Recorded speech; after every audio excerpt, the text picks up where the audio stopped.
Hoy vamos a darle una vuelta a la historia de la Segunda Guerra Mundial, pero una vuelta de verdad, ¿eh? Vamos a coger una de esas verdades que casi todo el mundo da por sentada y le vamos a poner bajo el microscopio. Y lo haremos solo con datos militares en la mano, para lanzar una pregunta que, ojo, puede que a más de uno le resulte incómoda. La pregunta va directa al grano. ¿Quién fue el que de verdad derrotó a la Alemania nazi? ¿Fueron los aliados occidentales o fue la Unión Soviética? Porque la versión más popular, la que todos conocemos, pues a lo mejor solo nos está contando una parte de la historia. Todos tenemos grabadas a fuego esas imágenes, ¿verdad? El desembarco de Normandía, la liberación de París, ese avance triunfal por Europa. Es la historia que hemos visto 1000 veces en el cine. Pero, ¿fue ese avance de verdad tan imparable como nos lo han pintado? Pues aquí es donde los datos, los fríos datos militares, empiezan a contarnos algo un poco distinto. Una historia que nos obliga a plantearnos esa pregunta incómoda. ¿Quién llevó realmente la carga más pesada en la lucha contra Hitler? Mirad, hay una afirmación que es clave para entender todo esto. Desde el mismo día D, mientras los soviéticos avanzaban como una apisonadora, los aliados en el oeste se toparon con unos problemas pero que muy serios. Y vale la pena que empecemos por ahí, por esos problemas.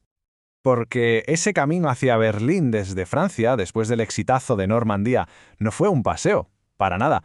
De hecho, estuvo salpicado de unos cuantos fracasos bastante sonados y, sobre todo, muy costosos en vidas. Es que, pensemos. En menos de 6 meses, 3 batacazos. Primero, la operación Market Garden, ese plan con paracaidistas que era demasiado optimista y que acabó, en un desastre. Luego la batalla del bosque de Hürtgen, una carnicería que duró meses sin ningún sentido estratégico. Y claro, la guinda del pastel. La ofensiva de las Ardenas, ese contraataque sorpresa de los alemanes que descolocó por completo a los aliados. Y aquí viene lo más importante. Estos reveses no fueron contra la Wehrmacht en su mejor momento. ¿Qué va? Fueron contra un ejército alemán que ya estaba en las últimas, sin aviones y, lo más revelador de todo, con el grueso de sus mejores tropas luchando a miles de kilómetros de allí, en el frente del este. Y ahora hagamos un viaje rápido a ese frente al del este. Porque mientras pasaba todo esto en el oeste, la situación allí era el día y la noche. El contraste es sencillamente brutal. La diferencia de ritmo es que es asombrosa. En ese mismo periodo exacto en el que los aliados se daban de bruces contra un muro, el Ejército Rojo no es que no tropezara, es que lanzó algunas de las ofensivas más gigantescas y demoledoras de toda la guerra. Por ejemplo, la Operación Bagration. Eso no fue una batalla, fue la aniquilación total de un grupo de ejércitos alemán entero, una de las mayores derrotas militares de la historia de Alemania. Y después de eso, la ofensiva del Vistula Oder, que los puso a las puertas de Berlín en un abrir y cerrar de ojos, y de ahí a tomar las ciudades clave una tras otra hasta llegar a la capital. Y esto es lo que más llama la atención. No hubo un Market Garden para los soviéticos, no hubo unas Ardenas en el este que frenaran su avance. La iniciativa fue suya, siempre, de forma machacona e imparable, hasta el último día. Pero espera, que falta una pieza clave en este puzzle, porque no se trata solo de quién ganaba y quién perdía, sino de contra quién se estaba peleando. La pregunta del millón es, ¿dónde estaba la élite, la verdadera fuerza del ejército alemán en esos meses finales? Y la respuesta es que no hay ninguna duda. Estaba en el este. Incluso después del desembarco de Normandía, la obsesión de Hitler, su prioridad número 1 seguía siendo el frente oriental. Allí es donde mandaba el grueso de sus divisiones y, sobre todo, las mejores que le quedaban. Y no hablamos de cualquier unidad, ¿eh?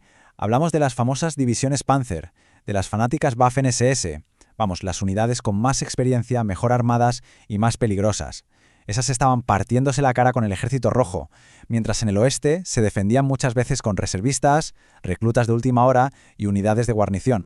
Así que si lo ponemos todo junto, la foto es demoledora. Por un lado, en el oeste, tenemos a los aliados enfrentándose a los restos del ejército alemán y aún así sufriendo reveses muy serios. Y por otro, en el este, a los soviéticos, luchando contra el corazón de la bestia, contra la Wehrmacht de verdad, y avanzando sin parar hasta el final. Entonces, claro, con todos estos datos encima de la mesa, ¿cómo queda la historia de siempre, la de la victoria en Europa? ¿Qué significa todo esto en realidad?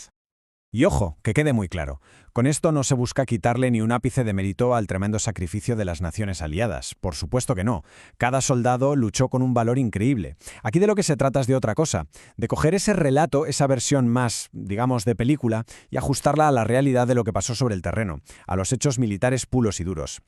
Si lo resumimos, los hechos son estos 4 y son incontestables. 1. El ejército rojo se enfrentó a la mayor parte del ejército nazi. 2. Le provocó sus derrotas más sangrientas. 3. Nunca desde Stalingrado perdió la iniciativa. Y 4. No tuvo ningún batacazo comparable a los del oeste en la fase final de la guerra. Y quizás, al final, todo se resume en esta frase. Porque mientras los aliados se enfrentaban a un enemigo que ya daba sus últimos coletazos, los soviéticos tuvieron que vencer a la versión más fuerte, más concentrada y más desesperada de esa terrible maquinaria de guerra nazi. Y lo hicieron. A sangre y fuego. Así que la pregunta final se queda ahí, flotando en el aire. Con estos hechos en la mano, ¿deberíamos quizás replantearnos quién fue el verdadero protagonista militar en la derrota del Tercer Reich? Es una cuestión que, como poco, da mucho que pensar.